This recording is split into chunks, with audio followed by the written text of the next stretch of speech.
My YouTube channel.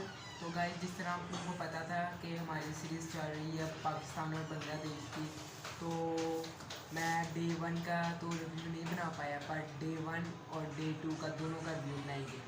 तो first of all पहले हम लोग स्टार्ट करते हैं डे 1 से। पाकिस्तान ने टॉस जीत के बॉलिंग करना डिसाइड किया और हम लोगों ने बस पिटना डिसाइड किया, और हमारे बॉलर्स कुट खाते गए, बॉल करवाते गए, कुट खाते गए। तो जिस तरीके से बताया था कि बांग्लादेश ने ग्रीन टॉप विकेट बनाई है, इनके ग्रास छोड़ी है विकेट के ऊपर, बट जो ग्रास की जड़ें थी वो थी ब्राउनियन के बॉल पे स्पिन थी, और पहला घंटा जो था उसमें पाकिस्तान को जितनी विकेटें लेनी थी, बाद में पाकिस्तान को खानी थी कुट, और पाकिस्तान स्टार्ट में विकेट नहीं ले पाया। उसके बाद हम लोगों ने देखा जिस तरीके से बांग्लादेश ने हमें पकड़ पकड़ के चुपेरियाँ मारी, ये लो ये लो ये लो। हमारे फास्ट बॉलरों के हमें आज असली औकात पता चली, उनकी फिटनेस लेवल पता चले। इतने सालों से खेल रहे हैं, इतने पैसे लेते हैं पीसीबी से, सेंट्रो कॉन्ट्रैक्ट के प्लेयर्स, और उनकी हमें फिटनेस पता चल गई। 20-20 ओवर नहीं ये कर सकते बंदे, फिटनेस नहीं इनकी दिख गई है। 130 पे बॉल कर रहे हैं ये लोग आके। तो शुरू से शुरू करते हैं, बीच में ठोंगे जो होते हैं ना, पंजाबी का लफ्ज़ है, ठोंगे नहीं मारते। तो अब शुरू से शुरू करते हैं, ठीक है ना, मेरा ये हाथ थक गया था। तो शुरू से शुरू करते हैं जी। तो पहला, जिस तरीके से मैंने आपको रिव्यू, जिन्होंने मेरा प्रीव्यू सुना होगा, तो मैंने आप लोगों को बताया था ना कि ये वो है तो ग्रीन, पर शुरू में आपको अर्ली ऑन ही आपको यहाँ पे जो है ना विकेट्स मिलनी है। उसके बाद आप लोगों को यहाँ पे स्पिन का रोल दिखेगा। तो वही था जो पहला 1 घंटा था ना, उसमें ग्रास थी, ठीक है ना। उस टाइम पे पाकिस्तान ने अपनी बॉलिंग को यूटिलाइज़ नहीं किया। उस टाइम पर हमने देखा जिस तरीके से स्पेल में हो रहा था मोहम्मद अब्बास का, तो वो हम लोग यूटिलाइज़, बॉलिंग बीट हुई, बट वो लोग अच्छा करके 2 विकेटें दी। और उसके बाद विकेट थोड़ा सा बैटिंग के फेवर हुआ, फिर हमें कुट पड़ना स्टार्ट हो गई, तो बहुत गंदी हुई थी। इसके बाद एक अर्ली ऑन कैच छूटा था हम लोग से ना, अब्दुल्ला अजान अवैस ने कैच छोड़ा था, फर्स्ट स्लिप पे वो बचा करा था। शहनशाह अफरीदी की बॉल पे छोड़ा था, शादमान का या पता नहीं किसका छोड़ा था उसने, राइटी बैट्समैन था उनका। तो बेसिकली बात ये नहीं है कि कैच क्यों छूटा है, ठीक है, बात यह है कि एक डेब्यूटेंट बच्चे को फर्स्ट स्लिप में खड़ा करवाएगा। आपको पता है जिस तरह स्लिप में स्पेशलिस्ट जो प्लेयर्स होते हैं आपके, वो खड़े होते हैं। ऐसे ही नहीं मुँह उठा के कोई भी स्लिप पे खड़ा हो जाता कि आज कहेगा जी आज तू खड़ा था तो आज मैं खड़ा होऊंगा, कल तू खड़ा था तो आज मैं नहीं खड़ा होने वाला, तू खड़ा हो जा। इस तरह नहीं हर कोई खड़ा हो जाता, उसकी प्रॉपर ट्रेनिंग होती है, आराम से नहीं स्लिप के बैट बन जाते आप प्लेयर। इस तरीके से आप एक डेब्यूटेंट को थोड़ी ना स्लिप पे खड़ा कर सकते हो। तो डेब्यूटेंट ने कैच भी छोड़ा, ठीक है। इस तरीके से आप डेब्यूटेंट को नहीं स्लिप पे खड़ा करते, ठीक है। फिर उसके बाद जी, अब हम बात करते हैं अपने पेसर पे। बात तो करने की ज़रूरत नहीं, हमें पता है कि उनकी लिमिट्स क्या है, शहनशाह अफरीदी की स्पेशल। वैसे एड्स में तो बहुत बोलते रहते हैं कि जी मैं पाकिस्तान का प्रीमियम फास्ट बॉलर हूँ, कोई शक है तो भाई हमें शक है कि हमारा प्रीमियम फास्ट बॉलर डे 1 में एक भी बॉल उस बंदे ने 137, 135, 134 इवन तक नहीं मारी उस बंदे ने। हम 140 का उसे डिज़र्व करें, क्यों नहीं मारी। अब आप सोच रहे होंगे यार PSL में तो ये बंदा अच्छा मारा था, मैं भी सोच रहा था PSL में अच्छी मारी था। PSL एक फ्रेंचाइज में आपको उस लेवल का प्रेशर नहीं होता जितना आपको इंटरनेशनल लेवल का प्रेशर होता है। वो दिखा कि उसका प्रेशर था बैटर्स के अगेंस्ट, और उसे नहीं लगी ball, down the leg side चौके खा रहा है, बंदूक से भाग रहा है, बस आ रहा है तो बॉल करवा रहा है। डे के एंड में किस तरीके से वो बंदा बॉलिंग करवा रहा था, ठीक है, बिल्कुल थिक बॉलिंग की पाकिस्तान ने। ऊपर से पाकिस्तान के कैप्टन साहब ने भी फील्डिंग बहुत गंदी रखी थी, लॉन्ग ऑन पीछे रखा, डीप मिड विकेट पीछे रखी हुई थी, लॉन्ग ऑफ पीछे लिया हुआ था नुमान अली की बारी। तो इस तरीके से आपको थोड़ी ना विकेट्स मिलती हैं।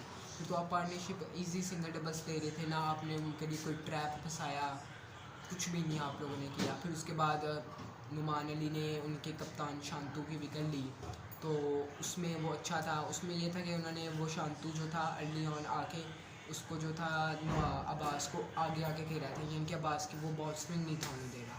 और अब्बास का जिस तरह हमें पता है वो है ही 124-23 वाला बॉलर है, तो जब वो उसकी बॉल ही नहीं स्विंग होने देगा तो और तो क्या करेगा अब्बास, और तो अब्बास फिर कुछ भी नहीं कर पाएगा। तो अब्बास ने कीपर आगे बुलवा लिया। उसका एक फ़ायदा ये था कि वो अब ग्रीज से नहीं निकलेगा, अगर निकलेगा तो स्टंप होगा।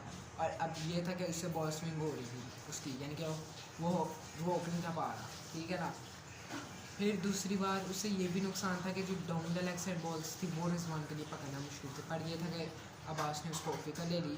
पर ये था कि जब पाकिस्तान ट्रैप नहीं लाया उनके लिए, कोई प्लान नहीं लाया उनके लिए, यार इसको इस तरीके से आउट करना है, इसको इस तरीके से, वो रैंडम बॉलिंग कर रहे थे सब लोग, ठीक है ना, सब के सब रैंडम बॉलिंग कर रहे थे, कोई विकेट टू विकेट बॉलिंग नहीं हो रही।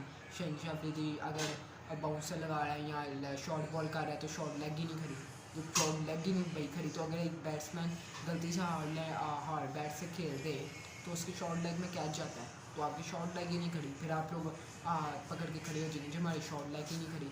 लंच के बाद पाकिस्तान टीम जो कि बहुत ज़्यादा डाउन थी, कोई इस तरह खड़ा है, कोई इस तरह खड़ा है, अन्नी कोटी की तानी है, इस तरह आप लोग खड़े थे भाई, इस तरीके से नहीं खड़े हो तो आप कहते हो शाबा बच्चे लगा रहा है, एक विकेट चाहिए बस गिलियाँ सारे, आप भाई मोटिवेट करते हो प्लेयर्स को। और ये स्पेशल काम था हमारे सीनियर्स का, हमारे कैप्टन का सबसे ज़्यादा, हमारे कैप्टन को खुद समझ नहीं थी आ रही किसको ओवर देना और किसको नहीं देना।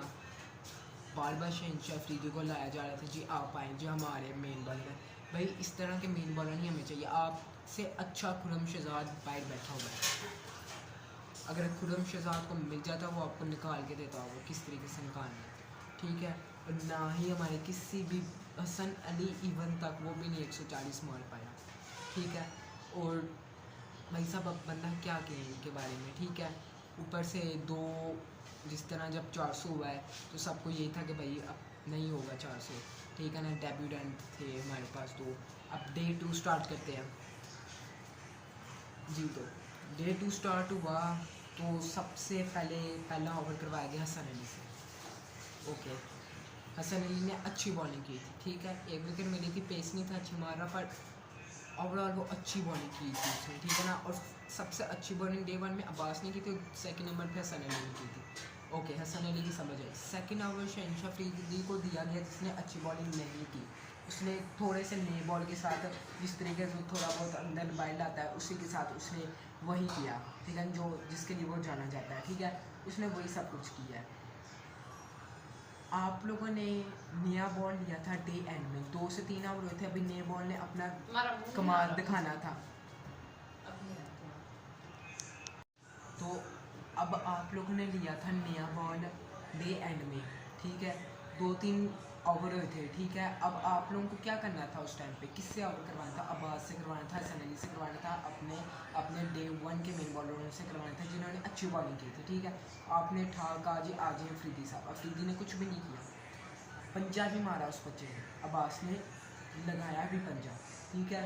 तो वो क्लियर दिख रहा था कि शहनशाह अफरीदी ऑफ कलर थे, तो अब शहनशाह अफरीदी को क्या चाहिए, कुछ बॉलर्स होते हैं जिनको पेस की ज़रूरत इतनी नहीं पड़ती, ठीक है, जिस तरह अब्बास की लगा रहे हैं, अब्बास को पेस की इतनी इम्पोर्टेंट नहीं पड़ती, वो स्विंग मास्टर है, सीम को पसंद करता है, लेंथ उसकी परफेक्ट होती है, बट शहनशाह अफरीदी एक ऐसा बॉलर है, अगर उसको लीथल बनना है ना, दुनिया के one of the best bowlers में आना है, पाकिस्तान के जो मैचेस जीतने हैं, बड़े स्टेजेस में परफॉर्म करना है, बड़े बैट्समैन को आउट करना है, तो उसको पेस चाहिए होती है। जब शहीन के पास पेस थी कुछ साल पहले, आज से 3 से 4 साल पहले शहीन के पास पेस थी उसकी, तो किस तरीके का लीथल बॉलर था, ठीक है, हम उसके नाम पे बदमाशी किया करते थे शहनशाह अफरीदी, और आज वो शहनशाह अफरीदी हमसे पहचाना नहीं जाता, ठीक है। और इनसे करवा लीजिए हमारा रोल मॉडल, इसका रोल मॉडल मिचेल स्टार्क है, इसको कोई बताए कि मिचेल स्टार्क ने एशेस के लिए T20 से रिटायरमेंट ले ली थी और डोमेस्टिक क्रिकेट को परफेक्ट किया था कि ताकि एशेस क्रिकेट में अच्छा परफॉर्म कर सकूँ, और उसने अच्छा भी परफॉर्म किया। व्हाट द हेल यार, इनके हमारे रोल मॉडल्स ही इसी तरह किया, तो हम लोग क्या करें, ठीक है। फिर उसके बाद पाकिस्तान ने ये किया कि नुमान अली ने भी हाँ कल एक विकेट ली थी, तो स्पिनर्स का रोल आएगा कल, जिस तरीके से आज मेहदी हसन मिराज का बॉल बैठ रहा था, वो जब बॉलिंग आती है तो बांग्लादेश की तब उनके ऊपर भी बात करते हैं। तो फिर उसके बाद पाकिस्तान ने विकेट्स ली उनकी, वो शुक्र था जी हमें विकेट मिल गई उनकी, ठीक है ना, सेकंड सेक्शन तक वो लोग आउट हो गए। फिर एक ये चीज़ मैं देखना चाहूँगा कि पाकिस्तान ने मोहम्मद अब्बास ने 5 विकेटें ली हैं, आपने मोहम्मद अब्बास को हटा दिया, जब लास्ट विकेट चाड़ी थी मोहम्मद हसन अली आया, ठीक है, उससे अगला ओवर आपने अब्बास को हटा के हसन अली को ओवर दिया, ओके, उससे अगला आपने शहीन को खुलवा दिया, जिसने 5 विकेट लिया आपने उसको ओवर नहीं दिया, क्या कर रहे हो आप लोग। ओके विकेट मिल गई थी शाइन को, पर उस टाइम पे अब्बास का ओवर बनता था।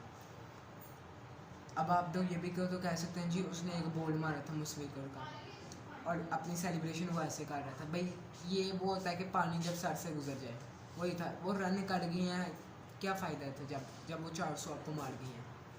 ठीक है, अब जब 400 लगा तो यही सबको उम्मीद था आप लोगों के साथ, आप लोग और हम, मैं भी सारे यही सोच रहे थे कि पाकिस्तान के बैटिंग लाइनअप कोलैप्स कर जाएगी, इतना बड़ा टारगेट देके, but they do not collapse guys.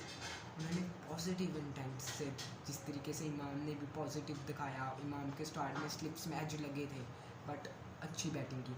अब मैं एक बात ये करना चाहता हूँ कि एक डेब्यूटेंट को आपने स्ट्राइक दे दी, एक डेब्यू बच्चा अज़ान अवैस, उसको आप स्ट्राइक दे देंगे, ये नहीं था बनता। और ऊपर से आप लोगों में से जिसने मैच देख रहा होगा लाइव के, सिंगल बनता था एक, इमाम ने पहले उसको कहा हाँ आया, वो आया आधी पिच में, ठीक है ना। जब इमाम ने देखा कि उसने बॉल पकड़ ली है, वो रन तब भी बन जाना था, ठीक है ना, इमाम ने उसको वापस भेज दिया। ये दिखाता है सेल्फिश, ठीक है ना। एक बच्चे को बुला रहे हो फिर वापस भेज रहे हो, ठीक है, और नर्वस कर रहे हो आप लोग उसको, पर उसने बहुत अच्छा खेला। फिर अब्दुल्ला फजल ने बहुत अच्छे तरीके से खेला। स्टार्ट में इमाम की स्लिप्स में एज लग रहे थे, बट उसके बाद वो समझ आई उसको और उसने अच्छा खेला। ऊपर से नईदर राना ने भी बहुत अच्छी बॉलिंग की। और चौथी इनिंग में हमें बैटिंग करनी पड़नी है और मुझे डर लग रहा है उनके स्पिनर से, ताजुल इस्लाम से और ख़ास मेहदी हसन मिराज से, कि भाई साहब कल वो क्या कर रहा था, मेहदी हसन मिराज सॉरी आज क्या कर रहा था, इतना बॉल उसका बैठ रहा था। ये टेस्ट मैच के लिए डे 5 डे 4 तो जाने ही जाना, डे 5 में भी क्या पता चले जाए। तो भाई साहब मुझे तो यही लग रहा है कि भाई साहब के पाकिस्तान फंस जाएगा मेरी हसन मिराज के साथ। तो अगर आपको मेरा वीडियो अच्छी लगी है तो मेरे चैनल को सब्सक्राइब कर लें, तो और मेरी याद रखिएगा। अल्लाह हाफिज़।